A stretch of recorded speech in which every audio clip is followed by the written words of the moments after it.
Hello everyone, welcome to Disha academy. ഞാൻ റീമ. അപ്പോൾ ഇന്നത്തെ സെഷനിൽ നമ്മൾ കാണാനായിട്ട് പോകുന്നത് ബാങ്ക് എക്സാംസിന് വേണ്ടി നമുക്ക് എങ്ങനെ ന്യൂസ് പേപ്പർ വായിക്കാം അല്ലേ. പലർക്കും ഒരു കൺഫ്യൂഷനാണ് ഈ പറയുന്ന ന്യൂസ് പേപ്പർ ഞങ്ങൾ വായിക്കുന്നുണ്ട്, പക്ഷേ പ്രോപ്പർ രീതിയിലാണോ എല്ലാവരും ബാങ്ക് എക്സാംസിന് വേണ്ടി ന്യൂസ് പേപ്പർ വായിക്കുന്നത്. നമുക്ക് ന്യൂസ് പേപ്പർ ഓഫ് കോഴ്സ് നമ്മൾ വായിക്കുന്നത് എന്തിനാണ്? നമുക്ക് നോളജ് കിട്ടാൻ വേണ്ടി. അതും ഒരു ബാങ്കിങ് ആസ്പിറൻ്റ് ആണെങ്കിൽ മസ്റ്റായിട്ടും നോക്കേണ്ട ഒരു ഏരിയ ആണ് ന്യൂസ് പേപ്പർ. നമുക്ക് വേറെ വലിയ ഇപ്പോൾ ടെക്സ്റ്റ് ബുക്സ് നമുക്ക് റെഫർ ചെയ്യാൻ സമയം കിട്ടിയില്ലെങ്കിൽ, അല്ലെങ്കിൽ എന്താ പറയുക, വേറെ ഏതെങ്കിലും ഒരു നോട്ട് നമുക്ക് റെഫർ ചെയ്യുന്നതിനെക്കാട്ടിലും ഏറ്റവും ബെസ്റ്റ് എന്ന് പറയുന്നത് ഈ പറയുന്ന ന്യൂസ് പേപ്പർ പ്രോപ്പറായിട്ട് വായിക്കുക, മനസ്സിലാക്കുക എന്നാണ്. അപ്പോൾ നമുക്ക് എങ്ങനെ കറക്റ്റായിട്ട് അത് ഫോളോ ചെയ്യാം എന്നുള്ളതാണ് ഇന്നത്തെ സെഷനിൽ ഞാൻ പറഞ്ഞു തരാനായിട്ട് പോകുന്നത്. സോ നമ്മുടെ SSC RRB ബാങ്കിൻ്റെ എല്ലാം offline and online batches start ചെയ്തിട്ടുണ്ട്. തിരുവനന്തപുരം, കൊട്ടാരക്കര, കാലിക്കറ്റ്, കൊല്ലം എല്ലായിടത്തും ഉണ്ട്. അപ്പോൾ പ്ലസ് ഇപ്പോൾ ഒരിടത്തും കൂടെ ഉണ്ട്, തൃശ്ശൂരും കൂടെ ഉണ്ട്. അങ്ങനെ 5 സ്ഥലങ്ങളിൽ നമുക്ക് SSC RRB ബാങ്കിൻ്റെ ഓൺലൈൻ ആൻഡ് ഓഫ്ലൈൻ ബാച്ചസ് ഉണ്ട്. നമ്പേഴ്സ് കൊടുത്തിട്ടുണ്ട്, അല്ലെങ്കിൽ ഡിസ്ക്രിപ്ഷൻ ബോക്സിൽ നോക്കി ജോയിൻ ചെയ്യാം. അപ്പോൾ ഞാനൊരു സാമ്പിൾ ഒന്ന് കാണിക്കാം. ഓക്കെ, ഇതിപ്പം ന്യൂസ് പേപ്പറിൽ വന്ന ഒരു ആർട്ടിക്കിളാണ്. അപ്പോൾ ഇതിൽ നിന്ന് നമുക്ക് എങ്ങനെയാണ് നമുക്ക് വേണ്ട ബാങ്ക് എക്സാംസിന് വേണ്ട മെറ്റീരിയൽ അല്ലെങ്കിൽ കോണ്ടൻറ്റ് നമുക്ക് എങ്ങനെ ഇതിൽ നിന്ന് നമുക്ക് പഠിച്ച് പ്രാക്ടീസ് ചെയ്യാം എന്നാണ്. ഓക്കെ, ഈ ന്യൂസ് പേപ്പർ വായിച്ചാൽ നമുക്ക് ഒരു വെടിക്ക് 2 പക്ഷിയല്ല, കുറേ പക്ഷികൾ കിട്ടും. ഏതൊക്കെ പക്ഷികളാണ് കിട്ടുന്നതെന്ന് ചോദിച്ചു കഴിഞ്ഞാൽ, ഒന്ന് വൊക്കാബ്. ഓക്കെ, നമ്മുടെ വൊക്കാബുലറി നമുക്ക് പ്രോപ്പറായിട്ട് സെറ്റ് ചെയ്യാൻ പറ്റും. അതാണ് നമ്മുടെ ആദ്യത്തെ പക്ഷി എന്ന് പറയുന്നത്. രണ്ടാമത്തെ പക്ഷി എന്ന് പറയുന്നത് നമ്മുടെ റീഡിങ് കോംപ്രിഹെൻഷൻ പാർട്ട്. അതിപ്പോൾ സെൻറ്റൻസ് റീഅറേഞ്ച്മെൻറ്റ് ആയിക്കോട്ടെ, അല്ലെങ്കിൽ റീഡിങ് കോംപ്രിഹെൻഷൻ ആയിക്കോട്ടെ, കോംപ്രിഹെൻഷൻ പാർട്ട് സെറ്റാക്കാൻ പറ്റും. ഇതാണ് നമ്മുടെ രണ്ടാമത്തെ പക്ഷി എന്ന് പറയുന്നത്. മൂന്നാമത്തെ പക്ഷി എന്ന് പറയുന്നത് ഓഫ് കോഴ്സ് നമ്മുടെ ഗ്രാമറാണ്. ഓക്കെ, ഗ്രാമർ നമുക്ക് കറക്റ്റായിട്ട് ഇതിൽ നിന്ന് അതും നമ്മുടെ ആ ഒരു ലെവൽ ഓഫ് തിങ്കിങ്ങും മാറും. അതുകൊണ്ട് ഇങ്ങനത്തെ ഒരു വെടിക്ക് 3 പക്ഷികളാണ് നമുക്ക് കിട്ടാൻ പോകുന്നത്. അതും ഒരു ബോണസ് ആയിട്ടുള്ള ഒരു അഡ്വാൻറ്റേജ് എന്ന് പറഞ്ഞു കഴിഞ്ഞാൽ നമുക്ക് കുറച്ചുകൂടിയും റിലാക്സ്ഡ് മോഡ് അല്ലെങ്കിൽ ടെൻഷൻ ഫ്രീ ആയിരിക്കും. കാരണം നമ്മൾ റെഗുലറായിട്ട് പ്രാക്ടീസ് ചെയ്യുന്നത് ഓക്കെ ഇന്ന പെർട്ടിക്കുലർ ന്യൂസ് പേപ്പറാണ്. അപ്പോൾ നമുക്ക് അവരുടെ ആ ഒരു വേർഡിങ്സും ആ ഒരു രീതിയിൽ നമ്മൾ മോൾഡ് ചെയ്ത് നമ്മൾ നോയിങ്ലി ഓർ അൺനോയിങ്ലി നമ്മൾ അതിൽ നമ്മൾ സെറ്റ് ആവുകയാണ്. പിന്നെ സിമ്പിൾ ആയിട്ടുള്ള ക്വസ്റ്റ്യൻസ് കണ്ടാലും ഇതെന്താ സിമ്പിൾ എന്ന് തോന്നും. കാരണം നമ്മുടെ ബ്രെയിനെ നമ്മൾ ട്രെയിൻ ചെയ്ത് വെച്ചിരിക്കുന്നത് ഒരു സ്റ്റാൻഡേർഡ് ഓഫ് ക്വസ്റ്റ്യൻസിനെ ആയിരിക്കും നമ്മൾ ട്രെയിൻ ചെയ്ത് വെച്ചിരിക്കുന്നത് അല്ലേ. അപ്പോൾ നമ്മൾ ആ ഒരു ലെവലിൽക്കും അതുക്കും അപ്പുറം നമ്മൾ പോകത്തില്ല. അപ്പോൾ ആ ഒരു ലെവലിൽ നിന്നുകൊണ്ടായിരിക്കും നമ്മൾ പ്രാക്ടീസ് ചെയ്യുന്നത്. ഓക്കെ, ശരി. അപ്പോൾ പിന്നെ കുറച്ച് പേര് ചോദിക്കുന്നുണ്ട് ഏത് ന്യൂസ് പേപ്പറാണ് പ്രാക്ടീസ് ചെയ്യേണ്ടതെന്ന്. ഇപ്പോൾ നമ്മുടെ നോർമൽ മലയാളം ന്യൂസ് പേപ്പറിൻ്റെ ഇംഗ്ലീഷ് വേർഷൻ വേണ്ട. ഓക്കെ, ഞാൻ ഓരോന്നും പേരെടുത്ത് പറയുന്നില്ല, ബട്ട് സ്റ്റിൽ മലയാളത്തിൻ്റെ ഇംഗ്ലീഷ് എഡിഷനുണ്ട്, അത് വേണ്ട. നേരെ മറിച്ച് നിങ്ങൾക്ക് ഹിന്ദു, ഇന്ത്യൻ എക്സ്പ്രസ് ഇതെല്ലാം നിങ്ങൾക്ക് റെഫർ ചെയ്യാവുന്നതാണ്, നല്ലതാണ്. അതിൽ നിന്നൊക്കെ ആർട്ടിക്കിളിൽ നിന്നൊക്കെ ഡയറക്റ്റായിട്ടുള്ള ക്വസ്റ്റ്യൻസും പാസേജസും ഒക്കെ വന്നിട്ടുമുണ്ട്. അപ്പോൾ ഏതെങ്കിലും ഒരെണ്ണം തന്നെ സ്റ്റിക്ക് ഓൺ ചെയ്യാം. അല്ലാണ്ട് ഒരു ദിവസം ഇന്ത്യൻ എക്സ്പ്രസ് വായിക്കുന്നു, വേറൊരു ദിവസം ഹിന്ദു വായിക്കുന്നു, അങ്ങനെ വേണ്ട. ഇതിൽ ഒരെണ്ണം തന്നെ സ്റ്റിക്ക് ഓൺ ചെയ്യുന്നതാണ് നല്ലത്. അപ്പോൾ ആ ന്യൂസ് പേപ്പറിൻ്റെ പാറ്റേണും കാര്യങ്ങളും ഒക്കെ ആയിട്ട് നിങ്ങൾക്ക് സെറ്റ് ആവാനായിട്ട് പറ്റും. ഓക്കെ, അപ്പോൾ സ്റ്റാർട്ട് ചെയ്യട്ടെ. Yes, here we begin. Okay, ബാ നോക്കാം. A judge on Monday ruled that Google's ubiquitous search engine has been illegally exploiting its dominance to squash competition and stifle innovation in a seismic decision that could shake up the internet and hobble one of the world's best known companies. Okay, അപ്പോൾ ഒറ്റയടിക്ക് വായിക്കുമ്പോഴത്തേക്കും നമ്മളങ്ങ് ചുമ്മാ അങ്ങ് വായിച്ച് നോക്കും, ഏകദേശം നമുക്കൊരു meaning ഒക്കെ കിട്ടും. നമ്മൾ പിന്നെ അങ്ങ് ന്യൂസ് അല്ലേ അങ്ങ് വായിച്ചങ്ങ് പോകും അല്ലേ. ഇതിനെ ഡീറ്റെയിൽഡ് ആയിട്ട് നമുക്കൊന്ന് അനലൈസ് ചെയ്യാം. Okay, judge on Monday. ആദ്യം തന്നെ ഒരു ജഡ്ജാണ്. ഓക്കെ, ഏതോ ഒരു പെർട്ടിക്കുലർ ജഡ്ജ്. അപ്പോൾ ഒരാളെക്കുറിച്ച് പറയുന്നത് കൊണ്ട് എന്ത് കൊടുത്തു? എ കൊടുത്തു. നമ്മൾ ഒരാളെക്കുറിച്ച് പറയുമ്പം അല്ലേ, സിംഗുലർ പർപ്പസ് വരുമ്പോൾ നമ്മൾ എ അല്ലെങ്കിൽ ആൻ ആണ് യൂസ് ചെയ്യുന്നത്. അപ്പോൾ ഇവിടെ ആരെക്കുറിച്ചാണ്? ഒരു ജഡ്ജിനെ കുറിച്ചാണ് പറയുന്നത്. അതുകൊണ്ട് എ ജഡ്ജ് എന്ന് വന്നു. Okay, judge on Monday. Day ഏതാ പറഞ്ഞിരിക്കുന്നത്? മൺഡേ. ഏത് ഡേ ആയിക്കോട്ടെ, പ്രൊപ്പോസിഷൻ ഓൺ. ഓക്കെ, എന്താ വിശേഷങ്ങൾ ഏതും ആയിക്കോട്ടെ, കലണ്ടർ മനോരമ തന്നെ എന്ന് പറയാറില്ല, അതുപോലെ തന്നെ ഡേ ഏതും ആയിക്കോട്ടെ, പ്രൊപ്പോസിഷൻ ഓൺ ആണ്. Okay, on Monday. ഇനി എന്താണ്? A judge on Monday ruled that Google's ubiquitous search engine, okay, ആദ്യം തന്നെ അവിടെ ആ സ്പെല്ലിങ് ഒന്ന് നോക്കിക്കേ, യുബിക്വിഷ്യസ് എന്ന് വെച്ചാൽ എല്ലായിടത്തും ഉള്ള ഓൾ ഓവർ ഗ്ലോബൽ എന്നുള്ളതാണ്. അപ്പോൾ ഗൂഗിളുടെ സെർച്ച് എൻജിൻ, ഓക്കെ, ഗൂഗിൾ എന്ന് പറഞ്ഞാൽ നമുക്ക് എല്ലാത്തിനും അല്ലേ, AI വരുന്നത് വരെ നമ്മൾ ഗൂഗിൾ ഇപ്പോഴും സ്റ്റിൽ നമ്മൾ ഗൂഗിളിനെ ഡിപ്പെൻഡ് ചെയ്യുന്നുണ്ട്. അപ്പോൾ എല്ലായിടത്തും അല്ലെങ്കിൽ യൂണിവേഴ്സൽ ആയിട്ടുള്ള ഒന്നാണ് ഗൂഗിളുടെ സെർച്ച് എൻജിൻ എന്ന് പറയുന്നത് അല്ലേ. അപ്പോൾ യുബിക്വിഷ്യസ്, അപ്പോൾ ഒരു മീനിങ് കിട്ടിയേ, ഓൾ ഓവർ അല്ലെങ്കിൽ ഓംനി പ്രസന്റ് എന്ന് പറയാം, ഗ്ലോബൽ എന്ന് പറയാം, ഭയങ്കര പോപ്പുലർ ആയിട്ടുള്ളത് എന്നൊക്കെ നമുക്ക് വേണമെങ്കിൽ പറയാം. ഓക്കെ, ശരി. അപ്പോൾ മീനിങ് കിട്ടിയ ഓൾ ഓവർ. ശരി, ഇനി സ്പെല്ലിങ്ങും കൂടെ നോക്കുക. യുബി ക്വിറ്റ്, യുബി എന്ന് എഴുതുക, യുബി പിന്നെ ക്വിറ്റ്, പിന്നെ OUS.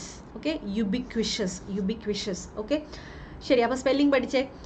Search engine has been illegally exploiting it's dominance. Okay, അപ്പോൾ സെർച്ച് എൻജിനാണ് അവിടെ സബ്ജക്റ്റ് സിംഗുലർ ആയതുകൊണ്ടാണ് വേർബ് സിംഗുലർ ആയിട്ട് ഹാസ് എന്ന് കൊടുത്തത്. സബ്ജക്റ്റ് സിംഗുലർ, വേർബ് സിംഗുലർ, അതുകൊണ്ടാണ് ഹാസ് എന്ന് കൊടുത്തിരിക്കുന്നത്.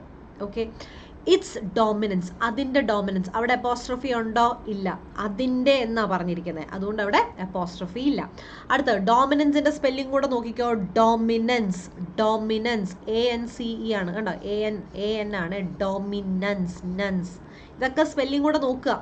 സ്പെല്ലിംഗ് എറേഴ്സും ബാങ്കിനകത്ത് എറേഴ്സ് ആയിട്ട് വരാം. To squash competition and stifle innovation. Squash ചെയ്യുക എന്ന് പറഞ്ഞാൽ എന്താണ്? കേട്ടോ, ചിലതൊക്കെ നമ്മൾ ചുമ്മാ അങ്ങ് നമ്മളങ്ങനെ വെറുതെ അങ്ങ് നോക്കി അങ്ങ് പോകും. ചിലത് കറക്റ്റായിട്ട് നമുക്ക് മനസ്സിലാക്കുക. സ്ക്വാഷ് ചെയ്യുക എന്ന് പറഞ്ഞാൽ അവിടെ ഉദ്ദേശിക്കുന്നത് എന്താ പറയുക, നമ്മൾ എന്താ പറയുക, പ്രസ് ചെയ്യുക എന്നാണ്. സപ്രസ് ചെയ്യുക, ക്രഷ് ചെയ്യുക എന്നൊക്കെ ഉള്ളൊരു മീനിങ് ആണ്. അപ്പോൾ കോമ്പറ്റീഷനെ എന്ത് ചെയ്യണം, അതിനങ്ങ് ക്രഷ് ചെയ്യണം, ഇടിച്ച് പരത്തി എന്നുള്ള. ഇനി and stifle innovation, seismic decision. Stifle innovation എല്ലാത്തിൻ്റെയും സ്പെല്ലിംഗ് ഉൾപ്പെടെ നിങ്ങൾ നോക്കിക്കണം കേട്ടോ. വായിക്കുമ്പോൾ ഇതെല്ലാം മനസ്സിലോട്ട് വരണം. സ്റ്റിഫിൾ ചെയ്യുക എന്ന് പറഞ്ഞാൽ എന്താ, ഒരാളെ ചോക്ക് ചെയ്യുക, അതായത് ഇടിച്ച് നിരപ്പാക്കി ഒരു ശ്വാസം മുട്ടിക്കുക എന്നുള്ളൊരു മീനിങ് ആണ്. ഇനി സീസ്മിക് ഡിസിഷൻ, എന്ത് ഡിസിഷനിലോട്ട് നമ്മൾ എത്തിക്കണം? സീസ്മിക് എന്ന് പറഞ്ഞാൽ എന്താണ്? സീസ്മിക് എർത്ത് റിലേറ്റ് ചെയ്താണ് അല്ലേ. അതുപോലെ നമ്മൾ ട്രെമ്പിൾ ചെയ്യിപ്പിക്കണം, എന്താണ്, പേടിപ്പെടുത്തണം എന്നുള്ളൊരിതിൽ.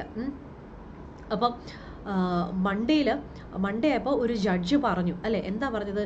ഗൂഗിളുടെ സെർച്ച് എൻജിൻ ഇല്ലീഗലായിട്ട് അതിൻ്റെ ഡോമിനൻസ് എക്സ്പ്ലോയിറ്റ് ചെയ്തുകൊണ്ടിരിക്കുകയാണ്. അതായത് കോമ്പറ്റീഷനെ ഇടിച്ച് തരിപ്പണമാക്കുന്നു, ഇന്നോവേഷനെ ഇതുപോലെ തന്നെ ഇല്ലാതാക്കുന്നു. അപ്പോൾ ഒരു എല്ലാവരെയും ഷേക്ക് ചെയ്യിപ്പിക്കുന്ന ഒരു ഡിസിഷനിലോട്ട് എന്താണ് വന്നിരിക്കുന്നത്? That could shake up the internet തന്നെ ഫുൾ. ഇപ്പം റീസെൻ്റ് ആയിട്ട് നിങ്ങൾക്ക് അറിയാം, ഇപ്പോൾ സ്റ്റോക്ക് മാർക്കറ്റ് ആണെങ്കിൽ അല്ലേ, ട്രേഡിങ് ക്രാഷായി. അപ്പം അത് ആ ഫുൾ സ്റ്റോക്ക് മാർക്കറ്റ് ഇൻഡസ്ട്രീനെ അത് കുലുക്കിയിട്ടുണ്ട്. ആ ഒരു സെൻസാണ് ഇവിടെ ഉദ്ദേശിച്ചത് കേട്ടോ. In a seismic decision that could shake up the internet and hobble one of the world's best known companies. Okay, hobble spelling നോക്കിയാണേ. Hobble എന്ന് പറഞ്ഞാൽ എന്താ? അതിനെ അതിന് കരകയറാൻ പറ്റാത്ത രീതിയിൽ, അതായത് ചിലരിപ്പം മുടന്തി നടക്കത്തില്ല. നമ്മളിപ്പോൾ ഒരു പട്ടീനെയൊക്കെ എറിഞ്ഞു കഴിഞ്ഞാൽ അതിൻ്റെ കാലിൽ എന്തെങ്കിലും സംഭവിച്ചാൽ അതിങ്ങനെ മുടന്തി നടക്കത്തില്ല. അപ്പോൾ അതുപോലത്തെ ഒരു മൊത്തത്തിൽ കുലുക്കിയിട്ടുണ്ട്. ആരെ? One of the world's best known companies. One of എന്ന് പറയുന്നത് നമ്മൾ ഒന്നിനെയാണ് പറയുന്നത്, ഒരു ഗ്രൂപ്പിൽ നിന്നാണ് പറയുന്നത് കേട്ടോ. കമ്പനി അല്ല, കമ്പനീസാണ്. One of the world's best known companies.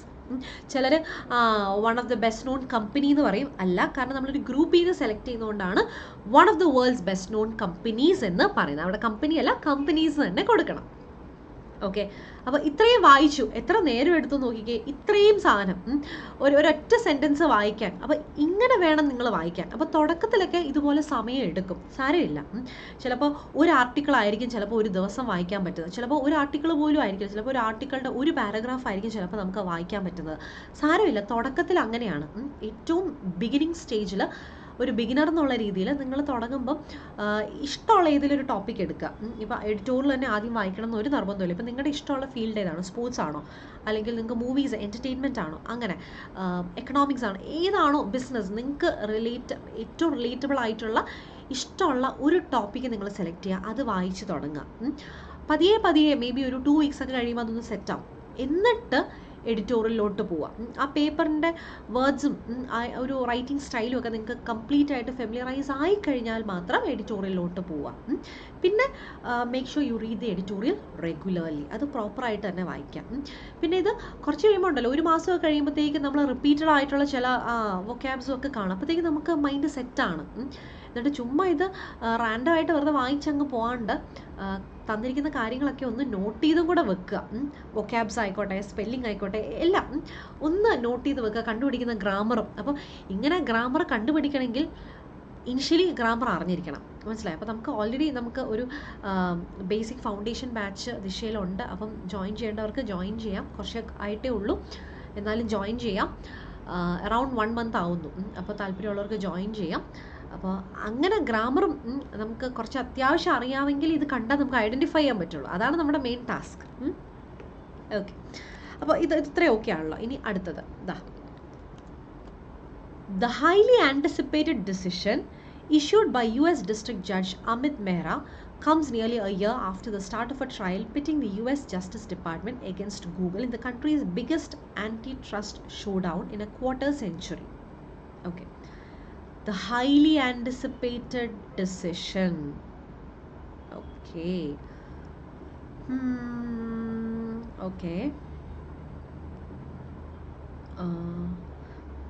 What kind of decision? Anticipated. എത്രത്തോളം ആൻറ്റിസിപ്പേറ്റഡ് ആണ്? Highly anticipated. ആ ഹൈലി എന്ന് പറയുന്നത് അവിടെ ഒരു അഡ്വേർബാണ്. അതും ഓരോന്ന് ഞാൻ പറഞ്ഞതേ ഉള്ളൂ. ഡിസിഷൻ നൗൺ ആണ്. നൗണിനെ ഡിഫൈൻ ചെയ്യുന്നത് അഡ്ജക്റ്റീവ് ആണ്. അപ്പോൾ വാട്ട് കൈൻഡ് ഓഫ് ഡിസിഷൻ എന്ന് ചോദിക്കുമ്പം ആൻറ്റിസിപ്പേറ്റഡ് ആണ്. ഇനി അഡ്ജക്റ്റീവിനെ ഡിഫൈൻ ചെയ്യുന്ന ആളാരാണ്? അതാണ് ഹൈലി. ആ ഹൈലി എന്ന് പറയുന്നത് അഡ്വേർബാണ്. അപ്പോൾ എല്ലാവരും ഇതിനകത്ത് കണ്ടുപിടിച്ചു. ഓക്കെ, ആൻറ്റിസിപ്പേറ്റ് എന്ന് പറഞ്ഞാൽ നമ്മൾ എക്സ്പെക്റ്റ് ചെയ്യുന്നത്, ആൻറ്റിസിപ്പേറ്റ് ചെയ്യുന്നത്, നമ്മളെല്ലാം പ്രോബബിൾ എന്ന് വിചാരിക്കുന്ന എന്നുള്ളൊരു മീനിങ് ആണ്.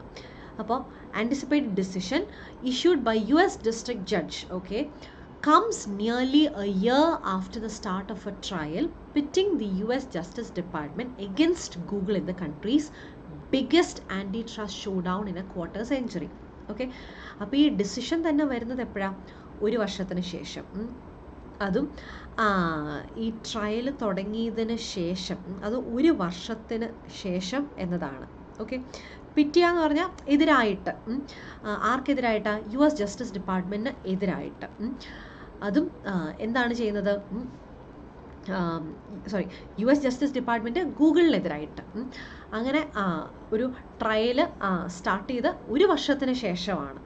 ഓക്കെ, ഇങ്ങനെയൊരു നമ്മളെല്ലാവരും എക്സ്പെക്റ്റ് ചെയ്യുന്ന ഈ ഒരു ഡിസിഷൻ എന്ന് പറയുന്നത്. അതും ആർക്കെതിരായിട്ടാണ്? രാജ്യത്തിലെ ഏറ്റവും വലിയ കമ്പനി ആയിട്ടുള്ള ഗൂഗിളിന് എതിരായിട്ട്. അപ്പോൾ ഇവിടെ നമുക്ക് പ്രത്യേകിച്ച് വേറെ ഒന്നുമില്ല. പക്ഷേ നമുക്ക് വേണമെങ്കിൽ ഈ പറയുന്ന ആൻറ്റിസിപ്പേഷൻ്റെ വേണമെങ്കിൽ മീനിങ് നോക്കാം. പിന്നെ അവിടെ അഡ്വേർബ് ആണെന്ന് മനസ്സിലായി. പിറ്റ് എന്നുള്ളത് നമുക്ക് മനസ്സിലായി. പിറ്റ് ചെയ്യുക എന്ന് വെച്ചാൽ ഒരു കോമ്പറ്റീഷൻ, എഗൻസ്റ്റ് ആയിട്ട് എന്നുള്ളൊരു മീനിങ്ങിൽ. അങ്ങനത്തെ വൊക്കാബ്സ് വേണമെങ്കിൽ ഇതിൽ നിന്ന് നമുക്ക് പഠിക്കാം. മനസ്സിലായോ? അപ്പോൾ ഇതിൽ നിന്ന് നമുക്ക് വൊക്കാബ്സ് ആയിരിക്കും നമുക്ക് കിട്ടുന്നത്. പിന്നെ ആൻറ്റി ട്രസ്റ്റ് അതെന്താണ്? എന്തോ ഒരു നെഗറ്റീവ് വേർഡാണെന്നറിയാം അല്ലേ? അതും ഈ പറഞ്ഞ പോലെ തന്നെ എന്താണ്, ലോ ആക്ഷൻ എന്നൊക്കെയുള്ളൊരു മീനിങ് ആണ്. In A quarter century. Okay, അവിടെ പ്രത്യേകിച്ച് വേറെ ഇല്ല, പക്ഷെ നമുക്ക് ആ മീനിങ്സ് ഒക്കെ നമുക്ക് നോക്കാൻ പറ്റും. ഓക്കെ, അടുത്തത്. After reviewing reams of evidence that included testimony from top executives at Google, Microsoft and Apple during last year's 10-week trial. Okay, Mr. Mehta issued his potentially market-shifting decision 3 months after the two sides presented their closing arguments in early May. നിങ്ങൾക്കിത് detailed ആയിട്ട് വായിക്കണമെങ്കിൽ ഒന്ന് pause ചെയ്തിട്ട് വായിച്ചോളൂ. Okay, so after reviewing reams of evidence. Reams spelling നോക്കിക്കോണേ. Reams എന്ന് പറഞ്ഞു കഴിഞ്ഞാൽ അത്രയും ഷീറ്റുകൾ എന്നാണ്. അത്രയും ഒരു എന്താ പറയുക, പേപ്പറോ അല്ലെങ്കിൽ അത്രയും ഡോക്യുമെൻറ്റ്സ് ആണ്. അപ്പോൾ അത്രയും ഡോക്യുമെൻറ്റ്സ് അവിടെ കൊടുത്തിട്ടുണ്ടായിരുന്നു. അതെല്ലാം റിവ്യൂ ചെയ്തതിന് ശേഷം, ഇപ്പോൾ റീസെൻ്റ് ആയിട്ട് വന്ന ഗ്രീഷ്മയുടെ ഇഷ്യൂ അറിയാമല്ലോ അല്ലേ? കഷായം ഗ്രീഷ എന്ന് പറഞ്ഞാൽ കുറച്ചുകൂടി എല്ലാവർക്കും മനസ്സിലാവും. അപ്പം അത്രയും റീംസ് ഓഫ് എവിഡൻസ് ഉണ്ടായിരുന്നു, അത്രയും പേപ്പേഴ്സ്, അത്രയും ഡോക്യുമെൻറ്റ്സ് എന്നുള്ളൊരു മീനിങ് ആണ്. അത്രയും ഡോക്യുമെൻറ്റ്സ്, ഒരു ബണ്ടിൽ എന്നുള്ളൊരു മീനിങ് ആണ് റീംസ് ഓഫ് എവിഡൻസ്. എവിഡൻസിന് പ്ലൂറൽ ഇല്ല, എവിഡൻസ് എന്ന് തന്നെയാണ്. അതാണ് റീംസ് ഓഫ് എവിഡൻസ് എന്ന് പറയുന്നത്. എവിഡൻസസ് എന്ന് പറയത്തില്ല, റീംസ്, ബണ്ടിൽസ് എന്നൊക്കെ നമുക്ക് പറയാം, പേപ്പേഴ്സ്, ഡോക്യുമെൻറ്റ്സ് എന്നൊക്കെ പറയാം. അപ്പോൾ എവിഡൻസസ് എന്ന് പറയത്തില്ല. അപ്പോൾ ഇത് എന്തൊക്കെയാണ്? Reviewing reams of evidence. അതിനകത്ത് എന്തൊക്കെയാണ്? That included testimony from top executives. ഈ എവിഡൻസ് എവിടെ നിന്നൊക്കെയാണ് അവർ കളക്ട് ചെയ്ത്? Google, Microsoft and Apple during last years 10-week trial. കഴിഞ്ഞ വർഷത്തെ, ഈ അപ്പോസ്ട്രോഫി എസ് എന്താ ഉദ്ദേശിക്കുന്നത്? കഴിഞ്ഞ വർഷത്തെ എന്ന മീനിങ് ആണ്. ലാസ്റ്റ് ഇയേഴ്സ്, കഴിഞ്ഞ വർഷത്തെ 10-week ട്രയലാണ്. അതിനവിടെ 10 weeks വരാത്തത്? അതൊരു സിംഗിൾ വേർഡാണ്. ഇങ്ങനെ ഹൈഫൻ വരുന്ന നൗൺസ് നമ്മൾ സിംഗുലർ ആയിട്ടാണ് കൊടുക്കുന്നത്. അതാണ് 10-week ട്രയൽ. ഓക്കെ, ഇപ്പോൾ എനിക്ക് ഇങ്ങനെ പറയാം, ആ സെയിം സാധനത്തിന് the trial lasted for 10 weeks, അങ്ങനെ എനിക്ക് പറയാം. മനസ്സിലായോ? The trial lasted for 10 weeks, അങ്ങനെ പറയുന്നതുകൊണ്ട് തെറ്റില്ല. The trial lasted for 10 weeks, അങ്ങനെ എനിക്ക് പറയാം. പക്ഷേ ഇത് സിംഗിൾ വേർഡായിട്ട് പറയുന്നതുകൊണ്ടാണ് നമ്മൾ സിംഗുലർ ആയിട്ട് കൊടുക്കുന്നത്. 10-week trial, 4-star rating. മനസ്സിലായോ? അതുപോലെ mister Mehta issued is potentially market shifting decision. എന്താണ്? 3 months after the 2 sides presented their closing arguments in early May. അപ്പോൾ എന്താണെന്നുള്ളതില്ല, പക്ഷേ ഇതിന് ശേഷമാണ്, അതായത് രണ്ട് ഭാഗവും അവരുടെ ക്ലോസിങ് ആർഗ്യുമെൻറ്റ്സ് അവർ ഏർലി മെയിൽ അവർ പ്രസൻറ്റ് ചെയ്തതാണ്. അതിന് ശേഷമാണ് പുള്ളി ഡിസിഷൻ ഇഷ്യൂ ചെയ്തത്. രണ്ട് കൂട്ടരും, വാദിഭാഗവും പ്രതിഭാഗവും രണ്ട് കൂട്ടരും പ്രസൻറ്റ് ചെയ്തതിന് ശേഷമാണ്, അവരുടെ ആർഗ്യുമെൻറ്റ്സ് പ്രസൻറ്റ് ചെയ്തതിന് ശേഷമാണ്, ഒരു 3 മാസത്തിന് ശേഷമാണ് മിസ്റ്റർ മേത്ത ഈ പറഞ്ഞ ഡിസിഷൻ ഇഷ്യൂ ചെയ്തത്. ഓക്കെ, അപ്പോൾ ഗ്രാമർ കം വൊക്കാബ്. പിന്നെ ഇതൊക്കെ ഫില്ലേഴ്സ് ആയിട്ട് വരാം കേട്ടോ. ഇപ്പോൾ after reviewing dash of evidence, reams of evidence, അല്ലെങ്കിൽ അതിൻ്റെ വേറെ പല ഓപ്ഷൻസ് തരാം. അതിൽ നിന്ന് നമുക്ക് സെലക്ട് ചെയ്യാൻ പറ്റണം. മനസ്സിലായോ? അടുത്തത് ഓക്കെ, നെക്സ്റ്റ്. ഇത് വായിക്കേണ്ടവർക്ക് ഒന്ന് പോസ് ചെയ്തിട്ട് വായിച്ചോളൂ കേട്ടോ. It represents A major set back four Google and its parent Alphabet Inc., which had steadfastly argued that its popularity stemmed from consumers' overwhelming desire to use a search engine so good at what it does that it has become synonymous with looking things up online. Google search engine currently processes an estimated 8.5 billion queries per day worldwide, nearly doubling its daily volume from 12 years ago, according to a recent study released by the investment firm Bond. Okay, it represents a major setback for Google and its parent. It's adinde ennalladondana avade apostrophe kodukathathu ketto. appo its parent ennu varum, which had steadfastly argued that. Okay, avade oru pudhiya word namukku kitti ketto. pudhiya word eppa kandaലും ഒന്ന് നിങ്ങളതൊന്ന് not ചെയ്ത് വെച്ചോണം. എന്താ, ഫോണിലൊരു offline dictionary ഉണ്ടെങ്കിൽ നല്ലതാണ്. Okay, അല്ലെങ്കിൽ ഗൂഗിളിൽ നോക്കിയാലും മതി, പ്രശ്നമില്ല. സ്റ്റെഡ് ഫാസ്റ്റ് എന്ന് പറഞ്ഞാൽ എന്താണ്? ഒട്ടും ചേഞ്ച് ഇല്ലാതെ കമ്മിറ്റഡ് ആയിട്ടുള്ളത് എന്നാണ്. എന്നിട്ട് എന്താണ് പറഞ്ഞത്? Its popularity stemmed from consumers overwhelming desire. ഇതൊക്കെ എവിടെ നിന്നാണ് വന്നിരിക്കുന്നത്? കൺസ്യൂമേഴ്സിൻ്റെ. പ്രത്യേകം ഓർത്തോണേ, ഇപ്പോൾ ഒരു കൺസ്യൂമറിൻ്റെ ആണെങ്കിൽ നമുക്ക് കൺസ്യൂമർ, ഓക്കെ, കൺസ്യൂമറിൻ്റെ ഒരു ബുക്ക് എന്ന് പറയുകയാണെങ്കിൽ കൺസ്യൂമേഴ്സ് ബുക്ക് എന്ന് വേണേൽ പറയാം. ഫോർ എക്സാമ്പിൾ, ഒരു കൺസ്യൂമറിൻ്റെ ആണെങ്കിൽ കൺസ്യൂമേഴ്സ് ബുക്ക് എന്ന് പറയാം, അപ്പോസ്ട്രോഫീസ് കൊടുക്കാം. ഇവിടെ കൺസ്യൂമേഴ്സ് ആണ്, പ്ലൂറല്ല തന്നിരിക്കുന്നത്. എന്നിട്ട് കൺസ്യൂമേഴ്സിൻ്റെ എന്ന് പറയുമ്പോൾ അവസാനം അപ്പോസ്ട്രോഫി കൊടുത്താൽ മതി. അപ്പോൾ ഇതൊക്കെ പലർക്കും ഡൗട്ടാണ്, ഇതെന്തായത്? പിന്നെ ചുമ്മാ അങ്ങ് വായിച്ചു വിടും. ചിലരത് മിസ്റ്റേക്ക് ആണെന്ന് വിചാരിച്ച് പോകുന്നവരുണ്ട്. മിസ്റ്റേക്ക് ഒന്നും അല്ല കേട്ടോ. കൺസ്യൂമേഴ്സ്, ആ എസ് കഴിഞ്ഞിട്ട് അവിടെ ഒരു അപ്പോസ്ട്രോഫി ഉണ്ട്. ഓക്കെ, അപ്പോൾ കൺസ്യൂമേഴ്സിൻ്റെ ഭയങ്കര അതിയായിട്ടുള്ള ആഗ്രഹമായിരുന്നു എന്താണ്? To use a search engine. ടുവിൻ്റെ കൂടെ എപ്പോഴും V1 ഫോം യൂസ് ചെയ്യാം. ഓക്കെ, ടുവിൻ്റെ കൂടെ നമ്മൾ എപ്പോഴും V1 ഫോം യൂസ് ചെയ്യാം. ടുവിൻ്റെ കൂടെ V1 ഫോം യൂസ് ചെയ്യാം. To use a search engine so good at what it does. Okay, അത്രയ്ക്ക് നല്ലതാണ് അത് ചെയ്യുന്ന. എന്താണോ അതിൻ്റെ ജോലി അത് കംപ്ലീറ്റ് ആയിട്ട് അങ്ങനെ തന്നെ ചെയ്യുന്നുണ്ട്. that it has become synonymous with looking things up online. അപ്പോൾ നമുക്ക് എന്തെങ്കിലും ഓൺലൈൻ വേണമെങ്കിൽ ഗൂഗിളിൽ സെർച്ച് ചെയ്യാം. അത്രയ്ക്കും നമുക്ക് എന്തെങ്കിലും സെർച്ച് ചെയ്യണമെന്നുണ്ടെങ്കിൽ നമ്മൾ വേറെ ഒടുത്തുമല്ല നോക്കും, നമ്മൾ ഗൂഗിളിൽ അത്രയ്ക്കും അത് സിനോണിമസ് ആയി, സിമിലർ ആയി എന്നുള്ളൊരു മീനിങ്ങാണ്. ഇനി പറയുകയാണ് ഗൂഗിളിൻ്റെ സെർച്ച് എഞ്ചിൻ ഇപ്പോൾ 8.5 ബില്യൺ ക്വയറീസ് ആണ് പെർ ഡേ ആണ്. വേൾഡ് വൈഡ് മൊത്തം എടുത്തു കഴിഞ്ഞാൽ ഇത്രയും ബില്യൺ ക്വയറീസ് ആണ് ആളുകൾ ചോദിക്കുന്നത്. അപ്പോൾ okay, nearly doubling its daily volume from 12 years ago. Okay, എന്താണ് ഫ്രം അവിടെ വരാൻ കാരണം? ഫ്രം എന്ന പ്രൊപ്പോസിഷൻ 12 വർഷം മുതൽ ആ ഒരു മീനിങ് ആണ്. According to a recent study released by എപ്പോഴും ആരാണോ ചെയ്യുന്നത് ആ ആളുടെ കൂടെ നമ്മൾ ബൈ കൊടുക്കും. Okay, by the investment firm Bond. Great. അടുത്തത്. അപ്പോൾ ഇതെല്ലാം ഞാൻ നിങ്ങൾക്ക് മനസ്സിലാക്കാൻ വേണ്ടിയാണ് ഇത്രയും ഡീറ്റെയിൽഡ് ആയിട്ട് പറയുന്നത്. ഓക്കെ, അപ്പോൾ നിങ്ങൾക്ക് പോസ് ചെയ്ത് വേണമെങ്കിൽ വീഡിയോ ഒന്ന് ജസ്റ്റ് ഒന്ന് വായിക്കാം.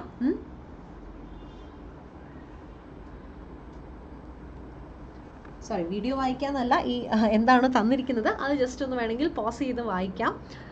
The case depicted Google as a technological bully that methodically has thwarted competition to protect a search engine that has become the centerpiece of a digital advertising machine that generated nearly $1 billion in revenue last year. Justice Department lawyers argued that Google's monopoly enabled it to charge advertisers artificially high prices while also enjoying the luxury of having to invest more time and money into improving the quality of its search engine, a lax approach that hurt consumers.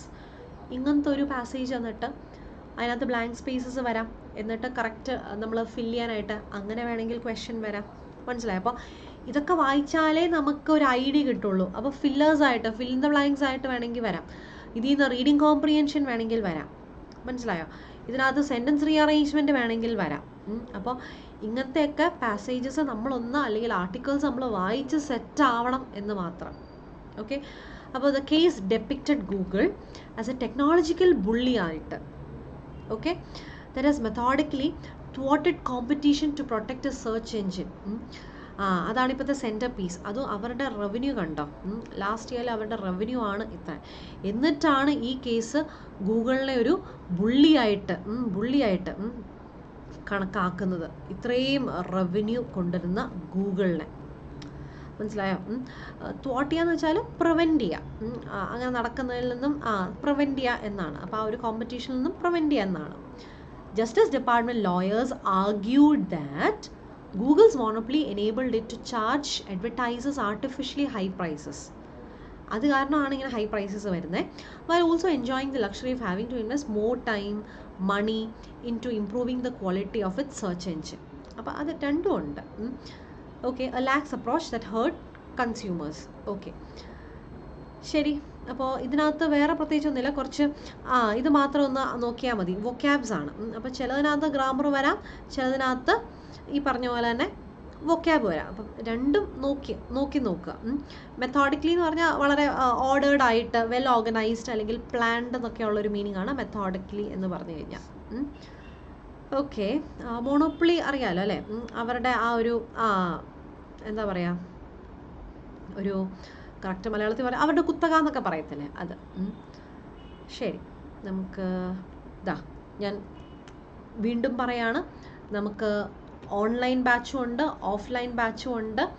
Join ചെയ്യേണ്ടവർ താഴെ description ബോക്സിൽ details എല്ലാം കൊടുത്തിട്ടുണ്ട്, join ചെയ്യുക. പിന്നെ നമുക്ക് ആപ്പും ഉണ്ട്. Okay, app നിങ്ങൾ ഡൗൺലോഡ് ചെയ്ത് ക്വസ്റ്റ്യൻസ് നിങ്ങൾ പ്രാക്ടീസ് ചെയ്യുക. അപ്പോൾ നിങ്ങൾക്ക് കുറച്ചുകൂടി ഒരു ഐഡിയ കിട്ടും കേട്ടോ. ഓക്കേ, യെസ്, കഴിഞ്ഞു കേട്ടോ. ഞാൻ ഓർത്ത് ഒരു ഇതും കൂടെ ഉണ്ടെന്ന് ഓർത്ത്, ഇല്ല അതില്ല. അപ്പം അത്രയേ ഉള്ളൂ. അപ്പോൾ ജസ്റ്റ് ഇന്നിപ്പോൾ നമ്മൾ കംപ്ലീറ്റ് ചെയ്തിരിക്കുന്നത് ജസ്റ്റ് ഒറ്റ ഒരു ആർട്ടിക്കിൾ മാത്രമാണ്. ഒരു ആർട്ടിക്കിളിലെ ഒരു പാർട്ട് മാത്രമാണ് നമ്മൾ കണ്ടിരിക്കുന്നത്. അപ്പോൾ ഇതുപോലെ കുറേ സാധനങ്ങൾ വരുന്നുണ്ട്. അപ്പോൾ ഇപ്പം നമ്മൾ കണ്ടോ, ഒരു കുഞ്ഞു സാധനമാണ് ഞാനിതിപ്പം എക്സ്പ്ലെയിൻ ചെയ്തപ്പം ഈ ഒരു ന്യൂസ് പേപ്പർ നമ്മൾ ഇത്രയാണ് അനലൈസ് ചെയ്തത് അല്ലേ. ഇതുപോലെ നിങ്ങൾ പ്രോപ്പറായിട്ട് പതിയെ അനാലിസിസ് നടത്തുക. അപ്പോൾ നമുക്കിത് കറക്റ്റായിട്ട് സെറ്റാവും. ഓക്കെ, എന്നിട്ട് നിങ്ങൾക്ക് എന്തെങ്കിലും ഡൗട്ട്സ് ഉണ്ടെങ്കിൽ നിങ്ങൾ ചോദിക്കുക. അപ്പോൾ ഇപ്പോൾ ഏകദേശം ഐഡിയ കിട്ടി കാണുമെന്ന് വിചാരിക്കുന്നു. അപ്പോൾ വൺസ് നിങ്ങളുടെ കോൺസെപ്റ്റ്സ് ക്ലിയർ ആണെങ്കിൽ ധൈര്യമായിട്ട് നിങ്ങൾക്ക് ന്യൂസ് പേപ്പർ ഇതുപോലെ വായിച്ച് തുടങ്ങാം. ഓക്കെ, അപ്പോൾ അത്രയേ ഉള്ളൂ. അപ്പോൾ ചാനൽ ആദ്യമായിട്ട് കാണുന്നവർ ചാനൽ ഒന്ന് സബ്സ്ക്രൈബ് ചെയ്യുക, വീഡിയോ ലൈക്ക് ചെയ്യുക, നിങ്ങളുടെ ഫ്രണ്ട്സിന് ഷെയർ ചെയ്ത് കൊടുക്കുക. കുറച്ചൊക്കെ ഐഡിയ കിട്ടിയെന്ന് നിങ്ങൾക്ക് തോന്നുന്നു, കിട്ടിയെന്ന് എനിക്ക് തോന്നുന്നു. ജസ്റ്റ് ഒന്ന് പ്രാക്ടീസ് ചെയ്യുക ഇതുപോലെ. എന്നിട്ട് ആദ്യത്തെ ഒരു 2 weeks ഒക്കെ ഇച്ചിരി പാടായിരിക്കും, ഒരു 1 month കൂടി സെറ്റായിരിക്കും കേട്ടോ. അപ്പോൾ ബാങ്കിങ് ആസ്പിറൻസ് ആണെങ്കിൽ മസ്റ്റായിട്ട് ന്യൂസ് പേപ്പർ വായിക്കുക. അതിനെക്കാട്ടിലും വലിയൊരു ഗുരു ഇല്ല എന്ന് വേണമെങ്കിൽ പറയാം. പക്ഷെ ഇത് കണ്ടുപിടിക്കാനും കൂടെ പറ്റണം എന്ന് മാത്രം. ഓക്കെ, അത്രയേ ഉള്ളൂ. So thank you so much. Take care. C you in next class. Bye bye. Take care.